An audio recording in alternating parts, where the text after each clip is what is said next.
Comunicando Direito, Apoio Cultural.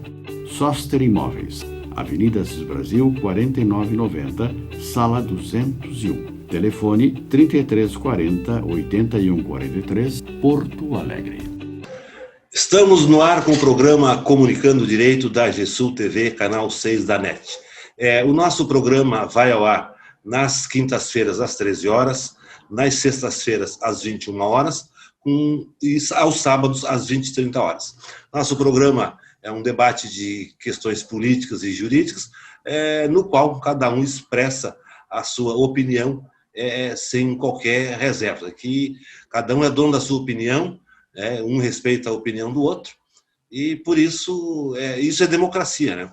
Bom, o nosso programa está composto hoje da doutora Márcia Plasto, doutora Ângela Beatriz da Silva e doutor Luiz Fernando Plasto.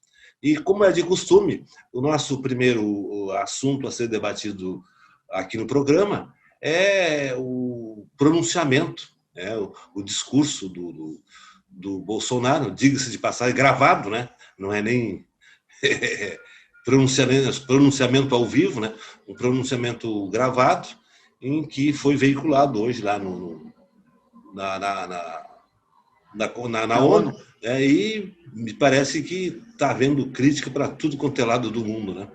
Então eu gostaria de saber quem é que inicia esse debate, achando o que é que acharam desse debate do homem.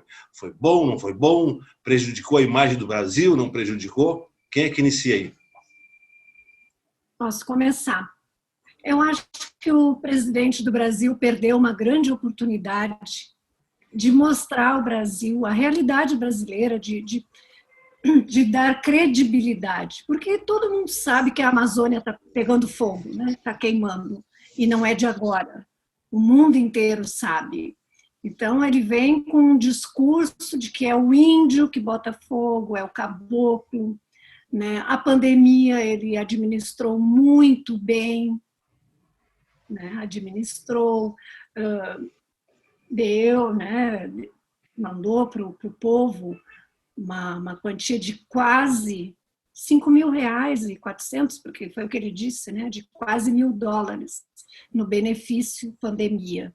Quer dizer que, né? Disse que não, ele gostaria de que a economia não parasse, né? Que eram duas coisas que tinham que se cuidar. A gente sabe que ele não cuidou da pandemia e que R$600 por mês, duas parcelas de R$600 foram quase que, foi o Congresso que deu, não foi ele, né? Então, é lamentável, assim, é uma mentira atrás da outra, sempre se vitimizando, ele não faz nada de errado, são forças ocultas, só faltou dizer isso, forças ocultas que querem derrubá-lo, que querem o mal do país, né? Então, a gente fica bastante decepcionado, eu não digo decepcionada, eu estou desde que ele se elegeu, né? Então, assim, do Bolsonaro eu não espero nada. Não se aproveitou nada, então, do discurso dele? Nada. O que ele disse, né? Claro, o agronegócio é bom no Brasil, que a gente vende alimentos para grande parte do mundo, ok. Mas ele sabe que a queimar as nossas florestas, isso vai implicar no comércio exterior, né?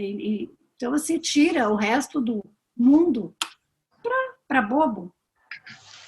Na minha opinião é essa, assim, né? Um fracasso. Um fracasso. Quem continua aí? Posso continuar aqui? Pode, vamos lá, doutor. O discurso dele é falacioso, é um discurso mentiroso, é um discurso que o Pinóquio ficaria com vergonha. Eu poderia participar do concurso de Nova Brest, do maior mentiroso do mundo. É um discurso como é a cara dele sempre, que só diz porcaria para a gente não dizer outra palavra. Tá? O discurso dele diz que o Brasil é um alvo de campanha de desinformação sobre as queimadas. Isso é uma mentira deslavada. As queimadas são autorizadas pelo governo, são incentivadas até pelo governo, que retira funcionários do lado da fiscalização, que não investe em fiscalização, que retira recursos, não demarca terras indígenas. Então, ele quer fazer parecer que o Brasil está sendo vítima internacional de uma falácia que seria que o Brasil cuida de suas florestas, que o Brasil é um dos países que mais preserva o meio ambiente quando se sabe que é pura mentira. Eu tenho alguns dados aqui sobre isso que eu gostaria de relevar. A Amazônia é composta por 7 milhões de quilômetros quadrados. Tem 40 mil espécies de plantas, 400 espécies de mamíferos, 1.300 espécies de pássaros, 3.000 espécies de peixes e é responsável por 1/5 da água potável do mundo. Tem 180 etnias indígenas na Amazônia, 14 milhões de famílias urbanas e rurais residindo na Amazônia. E nada é feito pela preservação. 20% da floresta amazônica já desapareceu.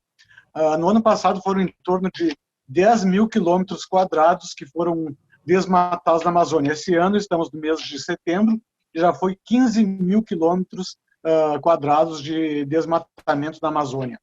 Em relação ao Pantanal, 15% do bioma já foi devastado pelo fogo. 2,34 milhões de hectares queimados, 210% maior que do ano passado. Só o mês de agosto teve mais queimadas que nos últimos 6 anos no Pantanal. Lá existe, em 2019, teve 4.660 focos de incêndio. Esse ano tem 14.489 focos de incêndio. A queda na multa pelo desmatamento caiu esse ano 48%. Lá existe 4.700 espécies de animais e plantas, 582 espécies de aves, 132 de mamíferos, 113 de répteis e 41 de anfíbios.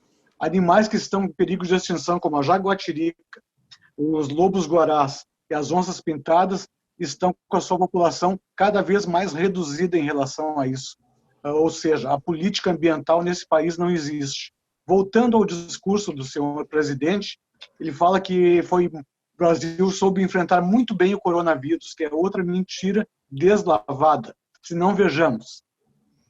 O sucateamento do Sistema Único de Saúde. As pessoas, os beneficiários os segurados que seriam beneficiários não têm perícias para fazer. A propagação da cloroquina, que comprovadamente não ajuda em nada. Todos os países do mundo já aboliram o uso da cloroquina para o tratamento do coronavírus. Ele é um que incentiva. Inclusive, o ministro da Saúde, semana passada, falou que poderia distribuir um kit Covid-19 nos postos do SUS, que seria composto pela cloroquina, pela ivermectina e por um outro medicamento que não me vem à memória agora.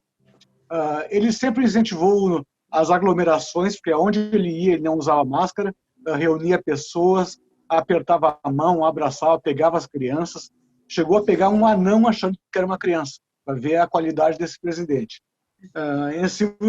Crítica ao distanciamento social. Ele pegou o anão e depois largou, né? Quase jogou no chão, não foi? Avisaram que era um anão. Muito constrangido.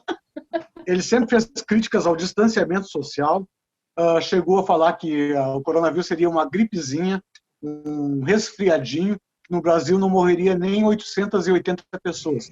Essa semana atingiremos a triste marca de 140 mil mortos, ou seja, é um ledo engano do nosso presidente, né, também. A falta de compra de equipamentos para hospitais, de respiradores, de macacões para os médicos e enfermeiros. O Ministério da Saúde ficou mais de 100 dias sem um ministro efetivo, apenas com interinos, o Pazuello. Falta de saneamento básico. Nada é investido nesse país em saneamento básico. Existe uma grande parte da população que não tem saneamento básico em suas casas. Em relação à crítica à Venezuela, o Brasil quer ser o líder das Américas. Então, o que ele deveria fazer é uma aproximação com os países e não um distanciamento, como ele fez essa semana, recebendo um secretário de Estado norte-americano na base aérea de Roraima, onde foi falado que Maduro deveria sair da Venezuela. Eles iriam tirar o Maduro da Venezuela. Isso é uma questão de soberania de cada país. Não está a cargo do Brasil ou dos Estados Unidos decidir quem vai ser presidente ou quem não vai ser. Isso é a população venezuelana que tem que escolher. A minha participação inicial seria esses pequenos dados que eu trouxe aí. Só antes de passar para a doutora Márcia, só uma questão que o doutor Luiz Fernando falou, que, como um dos problemas da queimada, a queda de multas. Será que a queda de multas não significa que menos pessoas promovendo essas queimadas? Que se houve a queda de multas... Significa a falta de fiscalização, a diminuição do pessoal que faz a fiscalização. Não, mas eu acho que é exatamente o oposto. Né? Mas pode eventualmente indicar, bom, estão queimando menos, tanto é que foram... Luiz teve um aumento de 500% em focos de incêndio esse ano em relação ao ano passado. Pulou de 4.600 para 14.400. Então as multas deveriam ter aumentado também, né? Não diminuído. Uma reportagem hoje na CNN de madeira sendo retirada da Amazônia, tudo sem nota, sem autorização, sem licença, tá assim entregado a Deus dará, né? Cada um vai lá e faz o que quer. Sim, madeireiro ganhando rios de dinheiro, garimpeiro, tá jogado às praças. Inclusive, numa reunião que ele teve com os Estados Unidos, ele falou que a Amazônia deveria ser explorada pelos americanos, né? Ele falou isso. Então, a exploração mineral, madeireira da Amazônia... Eu não vi ele dizer isso aí, doutor Luiz Fernando. Eu não vi ele dizer que eles seriam explorados pelos americanos. Teve uma charge... Onde quando ocorreu isso? Ficou olhando para ele, não disse nada. Onde ocorreu isso? Eu posso pesquisar e no próximo programa eu posso dizer. Não, tudo bem, eu acredito. Doutor, eu aconselharia o presidente Bolsonaro, da preservação da Amazônia, que ele chamasse o povo indígena para fazer a dança da chuva no Pantanal, para talvez evitar essas queimadas. Mas como ele só agride o povo indígena, eu acho que nem o povo indígena gostaria de fazer a dança da chuva para o presidente Bolsonaro. Ele disse no discurso dele que ele cuidou de não sei quantas famílias indígenas para que eles tivessem mantimento e fossem preservados do contágio do coronavírus. Porque a gente sabe que é bem o contrário, né? Deixou também a própria sorte. Morreram houve um pacote lá de equipamentos, medicações que deveriam ser levados para os indígenas e foi vetado num dos projetos dele no combate ao coronavírus. Olá, doutora Márcia. Bom, eu gostaria de começar dizendo o seguinte, eu quero parafrasear Joaquim de Carvalho, do Diário do Centro do Mundo, que ele sempre começa as lives dizendo assim, ó, segundo ano da triste era Bolsonaro. Então, assim, mais uma vez eu me senti envergonhada, constrangida, né, pelo país estar sendo representado por essa pessoa assim tão abjeta como é o Bolsonaro, né? Uma pessoa tão sabuja dos Estados Unidos, uma pessoa servil, uma pessoa assim que não vê o Brasil como um país protagonista. Então, assim, o adjetivo que eu acho que a gente pode dar para esse discurso do Bolsonaro é que foi um discurso extremamente cínico. Era uma coisa vergonhosa e constrangedora. Então, eu gostaria de fazer algumas observações. Ele falou, não é, sobre o doutor Fernando falou sobre os biomas, não é? Essa diversidade toda que nós estamos perdendo é uma coisa assim, que só vem a colaborar para que tenhamos cada vez mais problemas como pandemias, não é? Porque assim, a falta de preservação ambiental é a forma que faz com que mais se prolifere a possibilidade, não é, de que a gente se torne vítima, não diria, mas que nós estejamos mais suscetíveis a doenças que podem se tornar pandêmicas. Outra coisa, ele falou sobre os alimentos, não é? Que o Brasil, na verdade, está alimentando o mundo. Que, na verdade, não é? O Brasil continua com uma agricultura extremamente pujante. Eu acho que ele só esqueceu de lembrar que, na verdade, é o agronegócio. Não é? Assim, a alimentação que está sendo produzida aqui está sendo vendida, né, para o consumo interno, né, num preço extremamente exorbitante que está praticamente impedindo que a população menos favorecida consiga se alimentar. Não é o arroz, o feijão, que são, né, assim, alimentos que estavam, né, no dia a dia da população brasileira, né, eles estão saindo, né, dos pratos da população. Outra coisa, ele fala também sobre os $1.000 que foram dados, não é? Que até, doutor Ângela, eu estava vendo, parece que em torno de R$5.400 que ele teria, né, dado, né, como auxílio emergencial. Ele deu, né? Ainda falou sobre que o Brasil é um exemplo de preservação ambiental. Né? Um exemplo de preservação ambiental chega a ser assim, risível, porque a gente observa assim, agora, o Pantanal, né, queimando do jeito que está, em relação aos índios também, que ele falou, não é, que teria auxiliado. Desde a campanha eleitoral, ele dizia que jamais, principalmente demarcação de terra indígena, nem mais 1 centímetro para os índios. Agora, no momento da pandemia, se não fosse o ministro Barroso, né, se não me engano, a pedido das bancadas de esquerda, para que ele fornecesse, ele fosse obrigado a fornecer água potável para que os índios tivessem a possibilidade, não é, de se higienizar em função do coronavírus. Outra coisa que ele falou também, que eu achei bastante assustador, ele falou em relação ao distanciamento social, né, das pessoas ficarem em casa, e que isso, na verdade, seria um grande engodo, né, porque teríamos que cuidar da economia e não apenas do distanciamento social, que isso, né, acarretaria, então, né, um problema imenso na nossa economia, e que isso faria com que as pessoas sofressem um prejuízo ainda maior. Mas tem um prejuízo maior do que nós temos perdido 140 mil pessoas, aproximadamente, em função desse vírus e desse desgoverno absurdo que nós estamos vivendo. E ele finalizou ainda falando sobre a cristofobia, não é? O que ele quis dizer? Foi um recado que ele passou para a bancada evangélica, não é? Até porque a base do governo dele seria a anticorrupção, que a gente já falou, que é uma bandeira do fascismo, sobre a família, né? Sobre a religiosidade, que também são bandeiras fascistas, né? São bandeiras ditatoriais. Se manifestou em relação à Venezuela, porque ele é sabujo dos Estados Unidos e acha que todos os demais países também deveriam ser, não é? Porque ele é assim. E daí a gente fica pensando, essa criatura que esteve aqui, que eu não me recordo o nome agora, e que ele entende que efetivamente a Venezuela realmente tem que ter algum tipo de interferência, essa criatura é ligada ao Trump. E se o Trump não for eleito, não é? Provavelmente nem seja, a princípio, não é? O Trump não está muito bem cotado. Falou, inclusive, uma outra falácia absurda, que não faltou medicamento nos hospitais. As UTIs estavam completamente, né, desorientados, os profissionais, porque faltava sedativo, né, para poder, então, entubar as pessoas nas UTIs.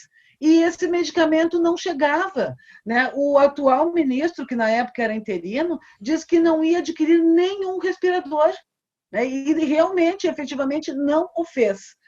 E depois, assim, para coroar a minha vergonha em relação ao Bolsonaro, agora no final da tarde, né, o nosso presidente Lula deu uma entrevista no canal Meteoro, falando a respeito, não é assim, da forma como ele, por exemplo, teria se posicionado lá na ONU em relação a tudo isso, de uma maneira extremamente altiva, não é assim, colocando o Brasil como protagonista e colocando cada cidadão brasileiro como sujeito, não é? Colocando as pessoas como sujeitos na política e não apenas como objetos, porque assim nós somos vistos nesse momento.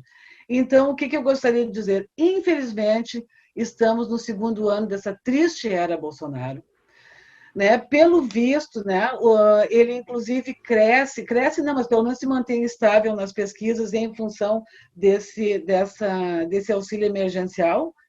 E vamos ver, não é, agora como é que as coisas vão ficar, mas que eu particularmente me senti extremamente constrangida com a participação desse ser horroroso na ONU. Doutora Márcia, em relação à pesquisa que a senhora fala, que ele se mantém, foi feita uma pesquisa pela Band News, alguma coisa assim, em que em um segundo turno, em 2022, ele estaria empatado com o Lula com 41%. Foi no Poder 360. Isso que o Lula não tem o apoio da mídia como ele tem, né? No Poder 360, essa pesquisa. Não, mas o apoio da Globo ele não tem também. Ele tá metendo pau na Globo toda hora, expulsando o repórter. Ele tem da Bandeirantes e da Record, né? Ele tem da Bandeirantes e da Record. Da igreja, da televisão. Então não podemos dizer que é da mídia inteira, né? Porque mas eu não falei a mídia. Eu falei que o Lula não está em nenhuma mídia e o Bolsonaro está em algumas. Ele está no poder. Quem detém o poder tem a vantagem de se mostrar. E oferecer ou verbas, para o bem ou para o mal. inclusive oferecer verbas publicitárias para essas emissoras, né? É verdade. E Cortar parece que, as inclusive, verbas da Rede Globo. parece que, inclusive, a TV do Silvio Santos recebeu uma verba bem considerável, verba publicitária do governo, antes de um evento agora da Libertadores, parece uma coisa assim. O Silvio Santos sempre mamou nas tetas da ditadura, né? Não, Na época, na época dos militares, ele tinha a semana do presidente. Não, se o Silvio Santos sempre mamou na ditadura, o Roberto Marinho também. Era o que dizia o PT. O Santos chegava a ter um quadro semanal para o presidente. Então os dois mamaram nas tetas, não só o Silvio Santos, o Marinho também. A Globo apoiou também. Bom, o que eu posso dizer é o seguinte, é que realmente o discurso dele foi lamentável, foi uma catástrofe, né? Agora, não se podia esperar outra coisa de uma pessoa com o nível intelectual, a capacidade de gestão do Bolsonaro. O Lula, que era quase analfabeto, já fez discursos melhores, né?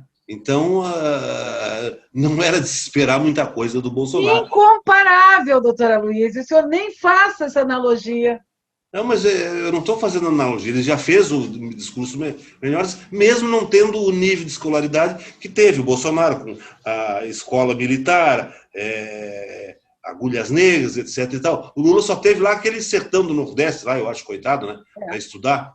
Então, ou seja, pessoas com nível de escolaridade bem inferior, em que o Lula teria feito discursos muito mais produtivos e com mais coerência, inclusive até elogiado em algumas partes do mundo. Não digo que não tenha recebido crítica. Mas é uma mente brilhante, né, doutora Luísa? O discurso de hoje foi feito pelos militares e não pelo Bolsonaro. Uma questão que ele na verdade, ele no seu discurso, ele procura... Ele é daquelas pessoas que procuram atribuir responsabilidade aos outros, né? Tanto isso, ele já mostrou isso numa lei, num projeto de lei aprovado pelo Congresso, que ele queria vetar, mas covardemente não vetou e pediu para o Congresso. Ele sancionou e pediu para o Congresso vetar, ou seja, não assume nem as consequências do seu ato. Porque se ele tivesse aprovado, ele corria o risco de crime de responsabilidade. Então, ele pediu que derrubassem o veto dele. Então, não seria ele que estaria cometendo o ato. Nem coragem para ser governante, porque o governante tem que estar sujeito às consequências pela prática dos seus atos, né? E não se acovardar. Essa questão que ele fala, que a culpa é do caboclo e do índio, olha, como é que uma meia dúzia de caboclo, uma meia dúzia de índio que existe no Brasil vai ser o responsável pela queimada de uma grande extensão de terra, como é o Pantanal e a Amazônia? Isso não entra na mente de qualquer pessoa normal. Então, na verdade, por que ocorre as queimadas? Por falta de política de prevenção, né? Como é que se pode combater uma queimada? Sabe que na época de seca, a vegetação fica seca e propensa a incêndio. O que tem que se fazer? Tem que, já no início da seca, adotar estratégias políticas de evitar qualquer foco inicial. Porque o fogo ele tem aquele problema. Quando ele inicia, ele vai se propagando. E se ele for coibido no início, se ele for debelado inicialmente, se evita a propagação. Uma outra questão, isso ele não fez. Depois que já está pegando fogo, já se alastrou, aí realmente fica difícil a contenção do incêndio. Agora, então, o Pantanal lá está ardendo em chamas, né? Porque não tomaram providências lá no seu início, no início do incêndio. Ele culpou a alta temperatura. Ele culpou a alta temperatura do Pantanal. Ele mandou... O Pantanal sempre tem essa temperatura, né? A região centro-oeste. Foi uma das frases dele, que foi devido à alta temperatura. Ou seja, está responsabilizando terceiros. Que não, ou seja, Não, está se desculpando, está tentando se desculpar, né, pela falha dele na gestão dessa matéria. Ou seja, Pantanal, a Amazônia, no período de seca, ela fica propensa a incêndio. Bom, vamos adotar política lá para coibir os primeiros focos. Onde está iniciando um pequeno incêndio, vamos debelar o incêndio. Atinge indiretamente até a nossa economia, em função de que muitos países vão deixar de investir no Brasil em função da não preservação das nossas florestas. Muitos já retiraram as verbas que tinham. Até estão pedindo lá para atores em altas fortunas contribuírem. Na verdade... Né, doutora Luiz, só um ganchinho aqui. É tão infantil essa desculpa dele, de que é o índio, o caboclo que causa os incêndios, porque eles sempre viveram lá e nunca teve incêndios de tão grande monta. E para o Pantanal, que já estava queimando 20% de todo o Pantanal, ele sequer tinha mandado um soldado do Exército para ajudar a combater. Eram as ONGs, que ele tanto persegue, que estavam combatendo o fogo e também cuidando dos animais feridos. Pousadas, em anos anteriores, a população indígena era muito maior, né, doutora? Inclusive, muitos voluntários. Queimadas todas. E as populações indígenas eram muito maiores antes. Inclusive, muitos voluntários se deslocaram lá para auxiliar no combate ao incêndio. Voluntários. Porque o Estado, o governo federal não mandou ninguém. Então, assim, a gente não pode nunca esquecer aquela frase do ministro do Meio Ambiente, do ministro Salles, né? Enquanto vamos aproveitar a pandemia para passar a boiada.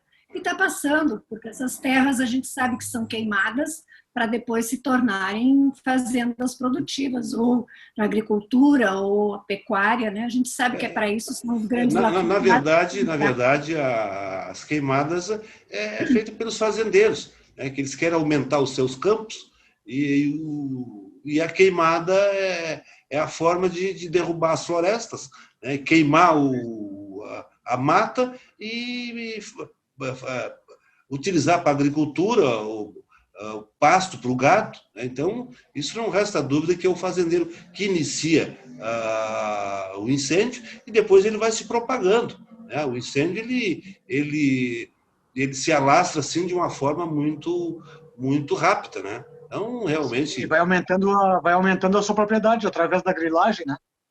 Ele esteve no Pantanal para fornecer títulos de terras também, né? Numa fazenda lá onde que ele proibiu os... Mas agora tem o seguinte, a culpa do Bolsonaro está fazendo esse discurso horroroso que ele fez na ONU, a culpa é do PT, que deixou ele ser eleito. A culpa é do PT. Se não fosse o PT, nós tínhamos Ciro Gomes lá, nós tínhamos o Alckmin, Marina Silva. O PT é culpado. O PT é culpado da eleição do Bolsonaro. Doutora Luiz, meu silêncio eloquente. Se não fosse o PT, ele não estava lá.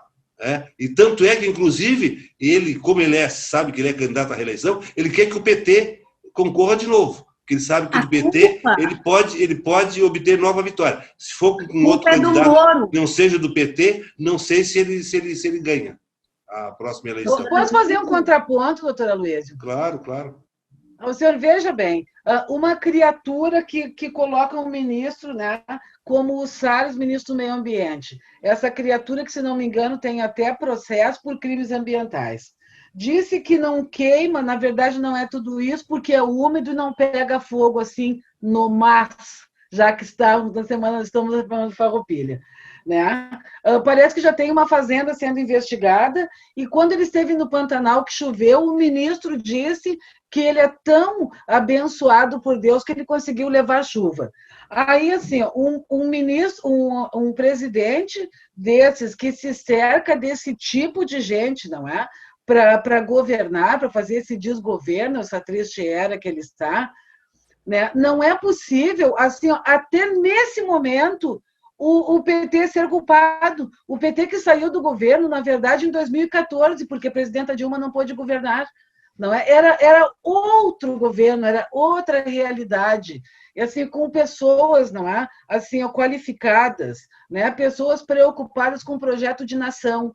Na verdade, o que aconteceu? Por esse tipo de pensamento, doutora Luiz, que o senhor está dizendo aqui, né, que foi propagado pela Rede Globo, por outras redes, não é que teve início, assim, tudo isso lá no departamento norte-americano, depois aí através do Sérgio Moro, de Deltan Dallagnol, hoje ainda tem Bretas, não é? De toda essa gente que nós estamos vivendo esse momento tão lastimável que nós estamos passando, com o Brasil quebrado, com as empresas destruídas, em função de um projeto de poder, né, que foi criado lá nos Estados Unidos e teve, né, os seus fantoches como Sérgio Moro, como Deltan Dallagnol. Tudo isso, né, já vinha sendo engendrado há muito tempo, desde aqueles 20 centavos em 2013. Doutora Márcia, com a devida vênia, nós não podemos atribuir responsabilidade a Bretas, a Moro, a Dallagnol e sei lá o quê, por esses problemas, pessoas que colocaram os corruptos na cadeia, agora virarem vilões. Então, eu acho que seria querer inverter os papéis. Vamos prender o mocinho, vamos prender o mocinho e soltar o bandido.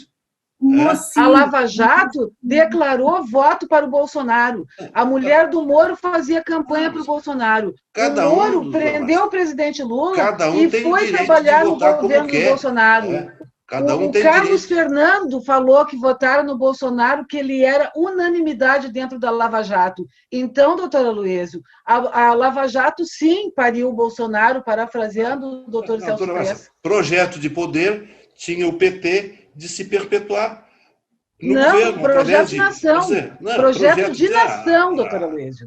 É muito diferente. Na sua conceituação. Né? O Lula ficou 8 anos, a Dilma ficou 8, aí ele voltava agora mais 8. Não, a presidenta Dilma depois ele indicava outro, aí se ficava 50, 60 anos no poder, isso era projeto de poder. Luísa, isso é projeto de perpetuação.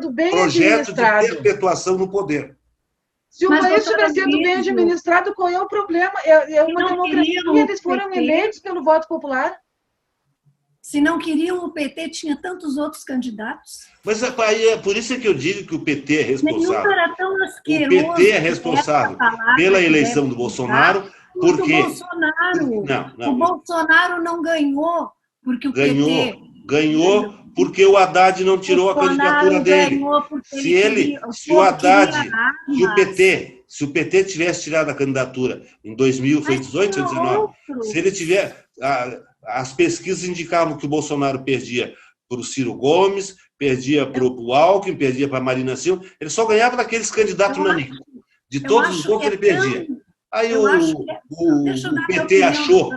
PT achou que conseguia fazer frente ao Bolsonaro e as pesquisas indicavam que não. Ou seja, ele quis lutar nadar contra a correnteza.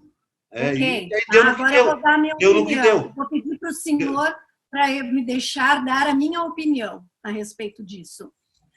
Mas eu também posso dar a minha, né? Eu também posso dar a minha, eu sou a sua. Mas o senhor me interrompe sempre. Tá, mas vamos lá. Quando eu lhe interrompo, o senhor não me dá a palavra. Vamos lá. Então vamos combinar assim. Se o senhor quiser me interromper, eu lhe dou a palavra e depois eu retomo. Tá, mas a senhora está me interrompendo também. Não. Eu também lhe interrompo e o senhor me dá a palavra e depois o senhor retoma.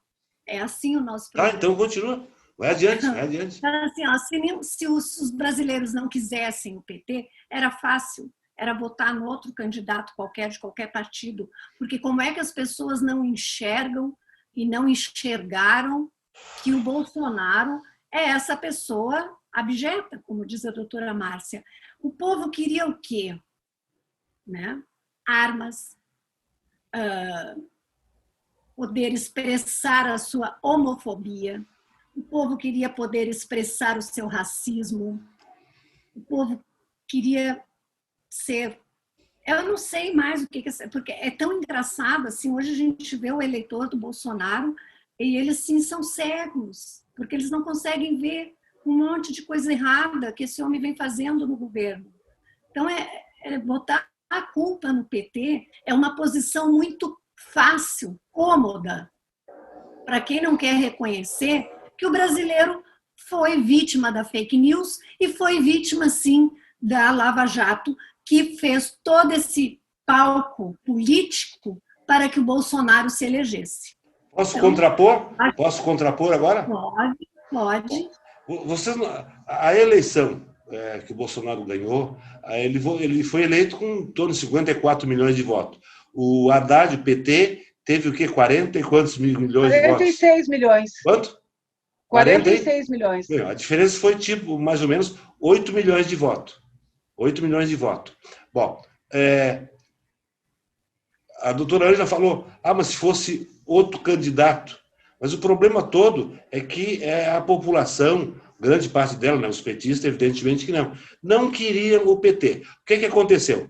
Se tivesse um outro candidato, esses votos, esses 8 milhões de votos que foram dados ao Bolsonaro, teria, porque o petista não ia votar no Bolsonaro, evidentemente, né? Talvez fosse votar no Ciro Gomes, fosse votar na Marina, ou sei lá em quem. Bom, esses votos que foram dados para o Bolsonaro,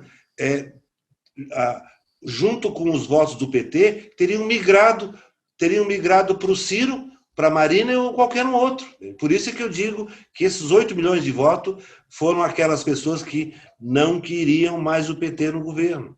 Por isso é que eu digo... Posso fazer um contraponto, doutora Luiz? Porque se o PT renuncia à candidatura, pronto, aí ninguém ia votar no Haddad. Ia votar também no Ciro Gomes, já que eles tinham ojeriza ao Bolsonaro.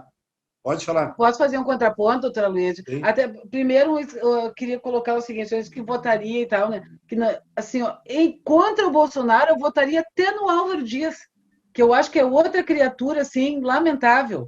Né? Lava-jatista, sabujo do Sérgio Moro. Vou fazer uma pergunta específica, até para vocês três aqui, tá? Se o Haddad não fosse candidato, vocês votariam no Ciro Gomes ou na Marina? Eu votaria até no Álvaro Dias. Doutora Ângela? Votaria no Ciro. Votaria.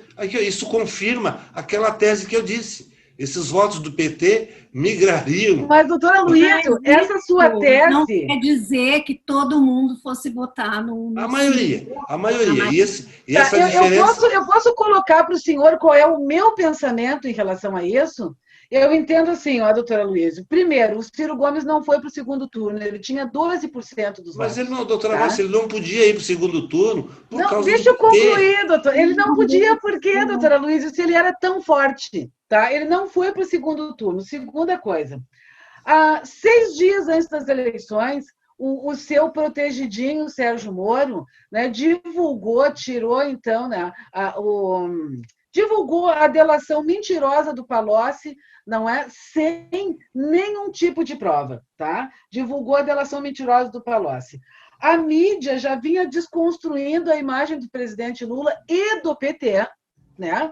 Já há muito tempo, assim, cada vez que mostravam, por exemplo, o rosto do presidente Lula, atrás nos jornais da Globo, tinha assim, aquelas tubulações saindo dinheiro, não é, para as pessoas acreditarem, né, em toda essa invenção que fizeram em relação ao presidente Lula.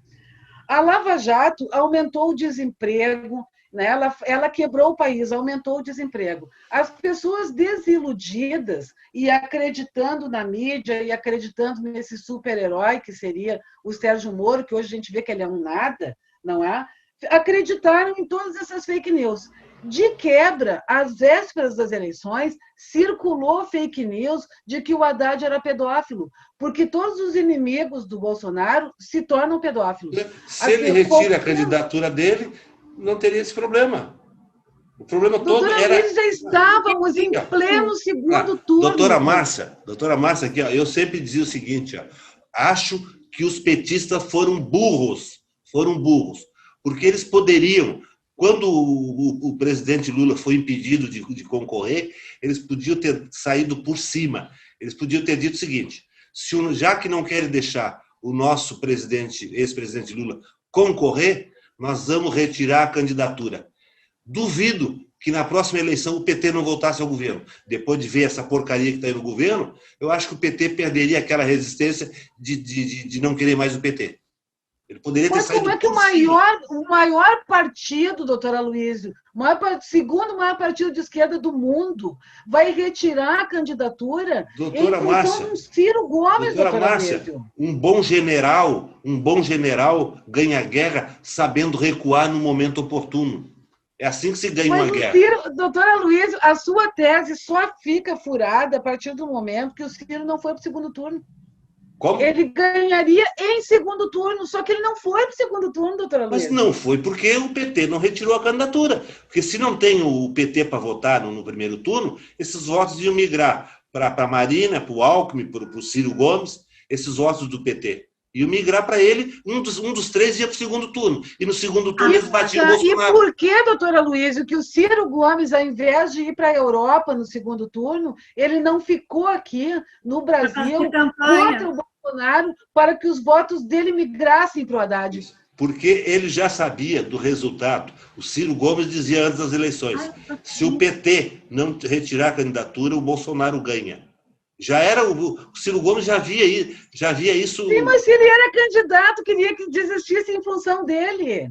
Doutora Luiz, assim, ó. Não, só um pouquinho. Ele não disse desistir em função dele. Desista da candidatura que os votos do PT migrariam para ele, para a Marina, ou seja, qualquer um dos três poderiam ir para o segundo turno. E aí, indo para o segundo turno, conseguiriam bater o Bolsonaro, porque não teria o problema da rejeição ao PT, ao novo mandato do PT.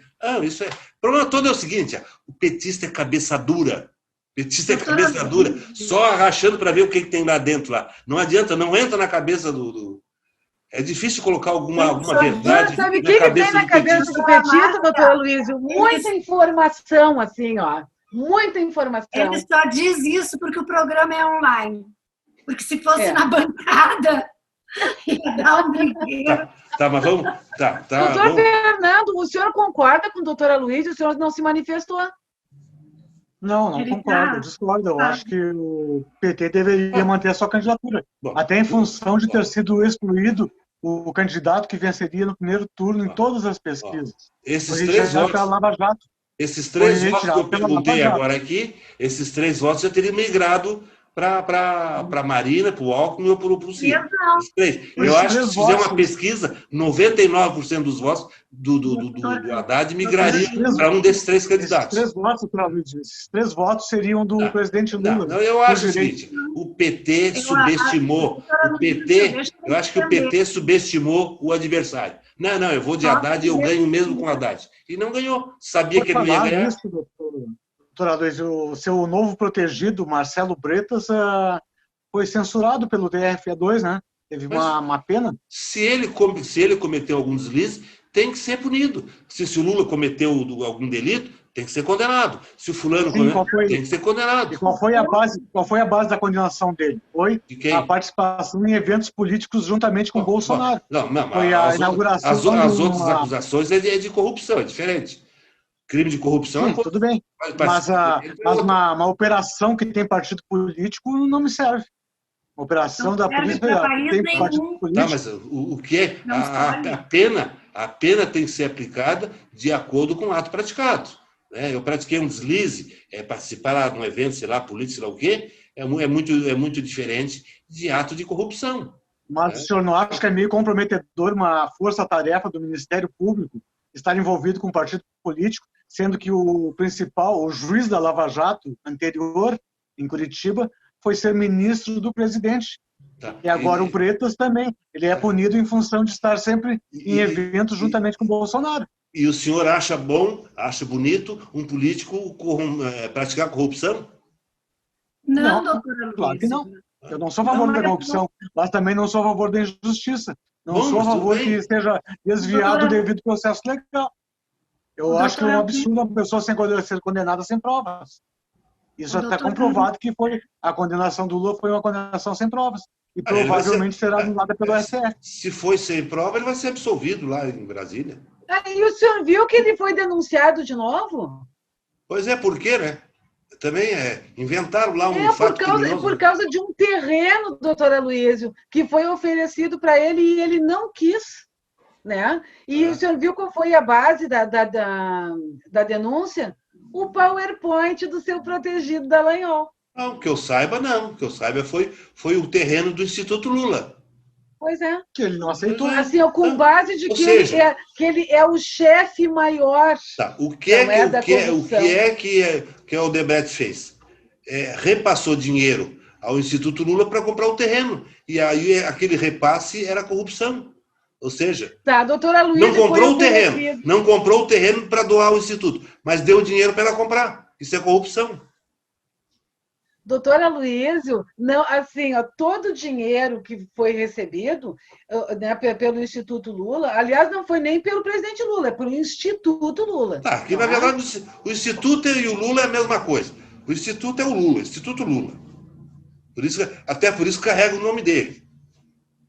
Os dois se fundem, assim, os dois se fundem numa mesma pessoa. Assim, Instituto Lula. Tudo declarado, tudo certinho, com fonte, com tudo. Mas acontece que, nesse momento, há necessidade de requentar, não é? Até porque, assim, ó, já que a Lava Jato da República de Curitiba está com seus dias contados, pelo menos eles querem sair, assim, né? De uma maneira assim que eles possam ter novamente desconstruir o presidente Lula. Nesse momento. Porque se aproxima o julgamento do habeas corpus. Lhe pergunto outra coisa, doutor Márcio. Foi tudo certinho, tudo documentado, etc. Tal. Qual foi a contrapartida? Por que a Odebrecht estaria doando, parece que não me falha a memória, foi 4 milhões de reais para o Instituto Lula? Qual foi a contrapartida? Doutor Luísio, o espírito natalino da Odebrecht. O espírito natalino. O Instituto Lula faz bem, está aqui uma doaçãozinha de 4 milhões. A contraprestação foi a facilitação. Eu tenho certeza disso, doutora Luísio. Isso aí é uma afirmação lá da Lava Jato. Não sei. É assim, porque foram esses 4 milhões, né? Exatamente igual assim, o desvio que aconteceu. Agora, eles disseram também que o Bretas falou que teve desvio de dinheiro também, né, em relação ao Zanin, né, porque ele usava esse dinheiro para visitar o presidente Lula. Quando, na verdade, se for fazer uma auditoria, o que tem de diferença na conta é R$ 1.400. Eu gostaria de ver essa denúncia, né? Eu gostaria muito de ter acesso a essa denúncia, porque eu vou ser muito honesta com o senhor, doutora Luísa. Nada do que venha da força-tarefa... Ninguém faz doação de graça. Ninguém faz doação de graça sem uma contrapartida. Doação de graça se faz para filho. Aí se faz. Mas tem um detalhe, aí não tem corrupção. Assim, ó, as pessoas elas entraram num momento assim, ó, tão absurdo que o senhor veja bem.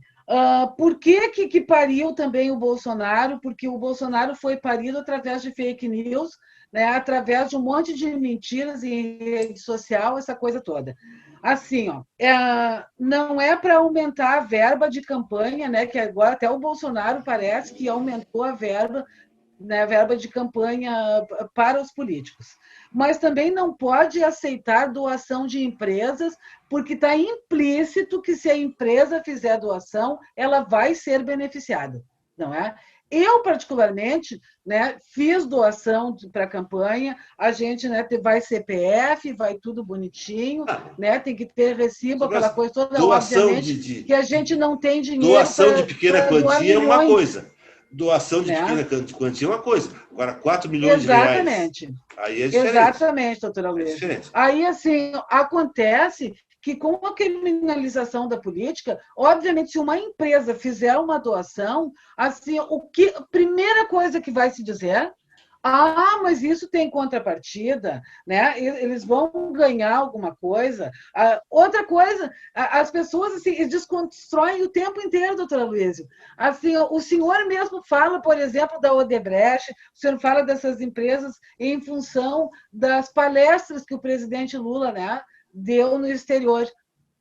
Está hoje em toda a rede social que as palestras efetivamente foram dadas. Não é que a Lava Jato nunca conseguiu. Mas também teve uma obra em seguida. Isso, ele fazia palestra e vinha uma obra financiada pelo governo brasileiro. Em seguida. Financiada não, doutora Luísio. Isso é pelo BNDES. Não é que, na verdade, todos os empréstimos foram pagos. O Bolsonaro gastou 48 milhões numa auditoria no BNDES e não descobriu nada. O PT financiou, acho, uma obra lá na África, não sei onde, e a dívida era enorme, parece que ele perdoou. o povo aqui brasileiro passando fome, e ele perdoa uma dívida lá. Nós temos dívida histórica com a África. E na época do governo popular, a nossa população não estava no mapa da fome como voltou agora com o Bolsonaro. Aí ficou o Brasil, o roto ajudando o descozido. Né? O Brasil, numa pandemia, cheio de brasileiros passando fome, vai perdoar a dívida lá do exterior. É isso aí. Eu estou sem dinheiro. Mas nós não estávamos no momento de pandemia. Não estávamos. Doutor Luiz, o senhor está levando a pandemia lá para o governo do presidente Lula? Não estou levando para o PT. Do Lula não, do governo do PT. Daí nós estamos, eu digo, nós da esquerda, estamos governando. Dívida quando nós estamos precisando de recursos.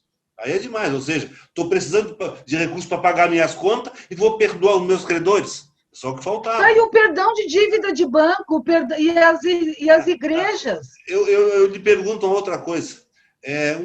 Agora, sem falar em PT, quando uma empresa faz uma doação considerável a um deputado, a um vereador, ou federal, estadual, sei lá o quê, o que ela espera? Ela espera, está aqui, tem 2, 3 milhões para a tua campanha, ela não tem interesse nenhum, não tem objetivo nenhum. O senhor já pensou, por exemplo, vamos dar nomes aqui, vamos dizer, doutora Luiz, uma empresa gaúcha, por exemplo, uma Tramontina, vamos dizer, que faça uma doação para um deputado federal, né, em campanha, independente do partido. O que ela pode esperar? Que ele ajude em infraestrutura no Estado, que ele, né, consiga trazer verbas, por exemplo, para finalizar obras que o senhor mesmo, tão preocupado com a BR-216, 116, não é? O senhor não acha que pode acontecer isso também? Ou então é o seguinte, para reduzir um pouquinho o IPI do produto dele. Doutora Márcia, tudo há interesse. Né? Quem financia político não financia de forma desinteressada. Sempre há um interesse escondido. O Brasil é exemplo disso, gente. Por que a bancada evangélica vota em candidato evangélico? Para conseguir direito para a bancada para os evangélicos. Isso aí não é da natureza, não adianta, gente. Eu já dizia numa época que, quando fizeram aquela modificação impedindo a doação de pessoas jurídicas, não resolveu muita coisa. Eles dão um jeito de uma manobra de financiar de outra forma. Ou seja, a pessoa física financia, mas esse dinheiro não é meu realmente, é da empresa tal. Não adianta, o Brasil é isso. Doutora Luiz, por que a gente sempre tem que partir da premissa de que as pessoas são corruptas? Não. Todas as pessoas não. Tem que partir da premissa que quem bota dinheiro em alguma coisa, ou o investidor tem... Eu vou comprar ações, qual é o meu objetivo? Ter lucro. Eu vou comprar um imóvel. É porque o preço está bom, para ter vantagem. E aí a pessoa vai botar e financiar um candidato político. Eu não quero nada, sem interesse. Não existe. Doutora Luiz, sempre há um interesse, mesmo que escondido. Esses financiamentos de campanha, não é? Não existia nenhum benefício, né, para a empresa, por exemplo, a nível de taxação ou de imposto de renda? Não sei. Se não me engano, o foco da questão, de qualquer maneira, o foco da questão não é esse. Eu, por exemplo, eu sou dono de uma empresa. Aí eu pego lá um candidato que não tem recursos para a campanha, eu vou financiar toda a tua campanha. Esse candidato vai tentar, se ele vai conseguir aprovar o projeto como lei ou não, beneficiando essa. É o seu dever de gratidão. Não tem como, gente. Pessoal, tá terminando o nosso horário. O cameraman está sinalizando. Encerrou deixa eu ver aqui, né? Não tem mais. Não, tem mais 1 minuto para cada um para consideração. Nós ia falar um outro assunto e não deu, né? Não deu. Vai ficar para a semana que vem. Então, 1 minuto para cada um para fazer as considerações. Tá, posso começar, então? Pode, claro. Tenho 2 tópicos aqui rapidíssimos também. Queria repudiar o acordo feito hoje pelo Ministério da Saúde com a CBF, autorizando a volta de público ao futebol, aos estádios. A Inglaterra, que é um país que sofreu muito menos com essa pandemia, ela já decidiu que em menos de 6 meses não haverá público no futebol, nos próximos 6 meses. E no Brasil, hoje, chegaram a um acordo que pode ter 30% da capacidade de cada estádio. Isso eu tenho a lamentar. E eu gostaria de sugerir ao nosso querido presidente Bolsonaro que ele mudasse o slogan dele, que ele tinha na campanha, para o seguinte slogan: mentira acima de tudo, fumaça acima de todos. Muito obrigado. Quem mais vai? Vamos lá, vamos lá. E aí, quem mais? Bom, então eu gostaria de finalizar, não é, dizendo que é bastante constrangedora essa criatura, né, que é o Bolsonaro, que aqui dentro do nosso país ele nos faz passar por situações horrorosas, como a gente presenciar a perda de tantas pessoas em função do desgoverno dele. E fora daqui, ele nos faz passar vergonha pelo simples fato dele estar representando o país. Doutora Ângela. Eu espero que esse homem não se reeleja, que Bolsonaro nunca mais. Tudo que Amém, doutora Ângela. E eu diria o seguinte, eu endossaria as palavras da doutora Ângela, que ele não se... Eu não digo que ele não se reeleja, que ele nem se candidate, mas que PT também na próxima eleição, não. Bolsonaro não, Lula lá, PT também não. Lula Bolsonaro lá. não, PT igualmente não. Dito nem isso, eu Bolsonaro, agradeço. nem os filhos. Nem o Bolsonaro, nem os filhos. E nem PT, nem petista nenhum. Tem que deixar o PT curar suas feridas. Quem sabe na outra eleição, em 2026. Não, está muito recente o Isso porque o senhor PT. não viu o plano de reconstrução do país que foi lançado pela Perseu Abramo, inclusive com a presença do senador Requião com o presidente Lula. Com bastante propina junto ali também, de certo, né? Não sei, doutora Luiz, porque é um plano de reconstrução do país depois desse desmonte da Lava Jato e do Bolsonaro. Claro, sem Lava Jato, aí que vai ter corrupção. Bem, pessoal, eu agradeço aos nossos fiéis telespectadores pela audiência, né, e me despeço em nome do programa, dizendo aos nossos telespectadores, agradecendo a audiência, que nos aguardem até o próximo programa.